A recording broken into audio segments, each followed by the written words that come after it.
Hello students, we are going to study complex number. Complex number के basic fundamental को हम इस chapter में स्टडी करेंगे कि कॉम्प्लेक्स नंबर का ओरिजिन कैसे हुआ है और नंबर सिस्टम में इसकी पोजीशन क्या है। यदि मैं बात करूं नंबर सिस्टम, तो नंबर सिस्टम स्टार्ट होता है नेचुरल नंबर से। नेचुरल नंबर्स के बाद होल नंबर्स के बाद उसके further integers, then rational, irrational, then real numbers. तो कॉम्प्लेक्स नंबर की जो पोजीशन है उसको हम डिफाइन करें तो complex number is the super set.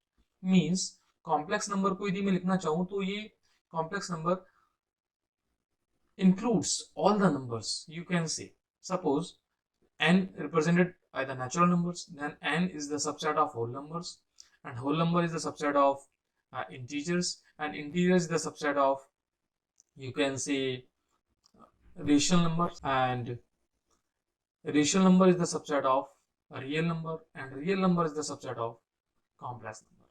तो कॉम्प्लेक्स नंबर का नोटेशन कैपिटल सी से करेंगे यहाँ पर। ओके, तो कॉम्प्लेक्स नंबर का जो बेसिक सेटअप है वो यहाँ पर गिवन है। देखिए, natural numbers, whole number, integer, rational number, real number and complex number. ऐसा है क्यों? इसकी जो पोजीशन है उसको समझने के लिए मैं कॉम्प्लेक्स नंबर की बेसिक डेफिनेशन पे जाता हूँ। एक्चुअली कॉम्प्लेक्स नंबर को डिवाइड किया गया है टू पार्ट्स में। कॉम्प्लेक्स नंबर का रिप्रेजेंटेशन देखेंगे तो इसमें x plus iota y format हम यूज करेंगे, where x and y are the real number.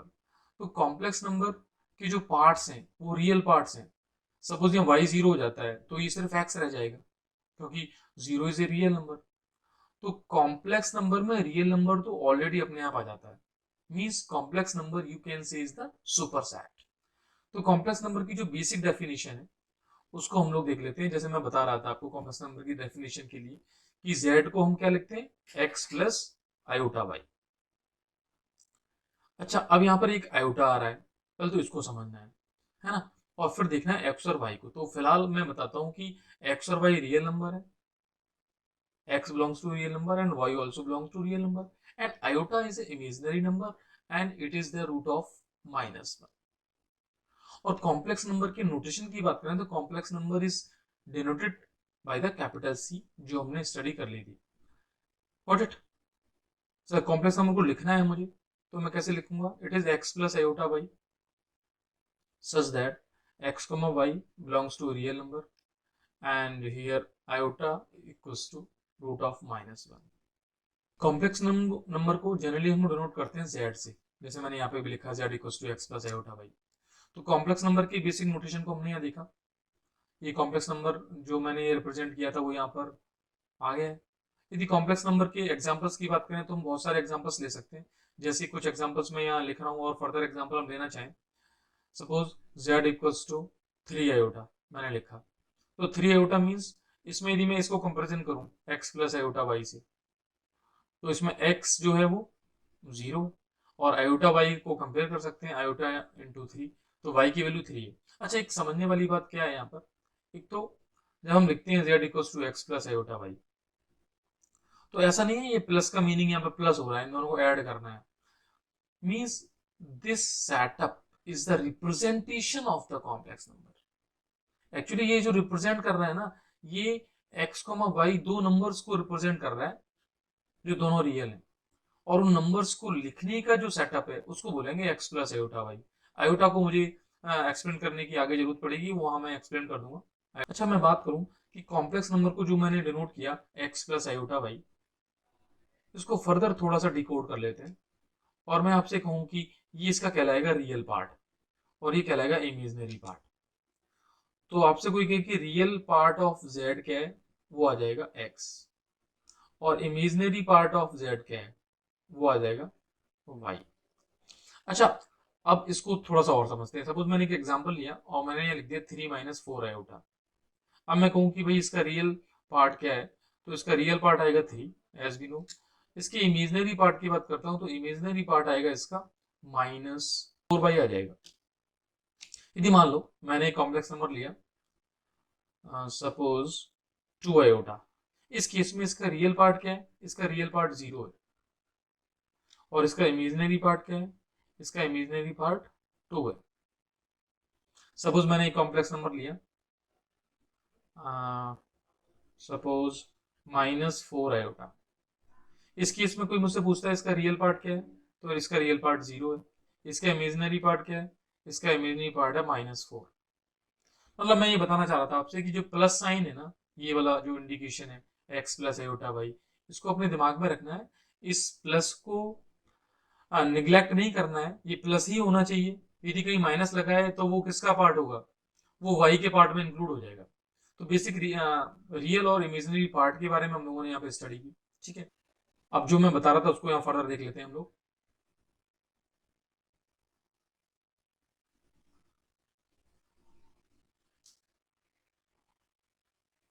ऐसा हम लोग ये हम लोगों ने यहाँ स्टडी कर ली थी। चलिए अब देखिए, ये जो इंपॉर्टेंट बात जो मैं बताने जा रहा था आपको, प्लस साइन का मीनिंग क्या है? तो प्लस साइन सिंपल ये एडिशन नहीं है, ऐसा नहीं है कि इसको एडिशन का इंडिकेशन समझे, ये रिप्रेजेंटेशन है जो मैं बता रहा था। और जो कॉम्प्लेक्स नंबर रिप्रेजेंट करता है वो एक्स और वाई के कॉम्बिनेशन को रिप्रेजेंट करता है। ये बात ध्यान देने वाली बात है, तो यहाँ पर ये मेंशन है, प्लीज रीड इट केयरफुली। देखिए अब यहाँ एक इंपॉर्टेंट कॉन्सेप्ट आता है। यदि मैं बात करूं कि z equals to a plus iota भी अपने पास एक कॉम्प्लेक्स नंबर है, तो उस कॉम्प्लेक्स नंबर के लिए हम क्या क्या डिफाइन कर सकते हैं? मैंने आपसे क्या बोला था? ए प्लस आयोटा बाई यदि कॉम्प्लेक्स नंबर है आयोटा बी, तो इफ बी इज जीरो, मान लो बी जीरो हो जाए, तो उस केस में कॉम्प्लेक्स नंबर क्या बचेगा? जेड इक्वल्स टू ए बचेगा। और ए क्या है? ए रियल है। तो इस केस में मैं कहूंगा कॉम्प्लेक्स नंबर प्योरली रियल है। ये जो पार्ट गिवन है प्योरली रियल हो जाएगा। सपोज ऐसा केस हो जाए कि if a equals to zero, तो उस केस में कॉम्प्लेक्स नंबर क्या बचेगा? आयोटा बी बचेगा। इस केस में कैसा नंबर है? Purely imaginary. अब मैं कहूं कि भाई इमेजिनरी कॉम्प्लेक्स नंबर का मीनिंग क्या है, तो इमेजिनरी कॉम्प्लेक्स नंबर के लिए बस मुझे इतना ध्यान देना है कि आयोटा जीरो, मतलब आयोटा का जो पार्ट है ये जीरो ना हो। मीन्स कॉम्प्लेक्स नंबर में यदि सपोज ए के लिए कुछ भी होता रहे, ए हो या ना हो, लेकिन जो बी का जो सेटअप है ये b, b is not equal to zero, तब 100% उसमें इमेजिनरी पार्ट आता रहेगा। तो मैं कह सकता हूँ कि भाई जो कॉम्प्लेक्स नंबर वो कैसा है? इमेजिनरी कॉम्प्लेक्स नंबर कहलाएगा। बेसिकली कॉम्प्लेक्स नंबर का जो कंप्लीट नोटेशन है वो क्या है? ए प्लस आयोटा बी, जिसमें दोनों पार्ट आते हैं, रियल पार्ट और इमेजिनरी पार्ट। अब प्योरली रियल करना है तो प्योरली रियल के लिए इमेजिनरी पार्ट जीरो करना पड़ेगा। तो यहाँ से क्वेश्चन भी बनते हैं। यदि क्वेश्चन आएगा कि भाई find the condition for which the number, a complex number is purely real, then b must be zero, और complex number is purely imaginary, then a must be zero. Got it? चलिए अब थोड़ी सी बात और कर लेते हैं। दो इंपॉर्टेंट पॉइंट्स हैं। देखिए, एक तो यदि मैं कॉम्प्लेक्स नंबर को डिनोट करूं और मैं आपसे कहूं कि जीरो की पोजीशन क्या है, तो भाई जीरो को हम लोग ऐसे लिख सकते हैं, zero plus iota zero. Yes और नो? अब आयोटा इंटू जीरो कुछ है ही नहीं। अब मैं कहूं कि भाई ये कॉम्प्लेक्स नंबर जीरो भी कुछ भी नहीं है, तो ये कॉम्प्लेक्स नंबर क्या है? क्या ये प्योरली रियल है या प्योरली इमेजिनरी है? अब इसको सोचने वाली बात है। तो जीरो रियल नंबर तो होता ही है, तो मैं ये कह सकता हूँ कि zero plus iota zero is both purely real as well as purely imaginary. Purely real बोल सकते हैं क्योंकि इसको हमने जीरो लिखकर छोड़ दिया, और आयोटा जीरो भी लिख देते हैं, वो भी जीरो है, तो प्योरली इमेजिनरी बोल सकते हैं।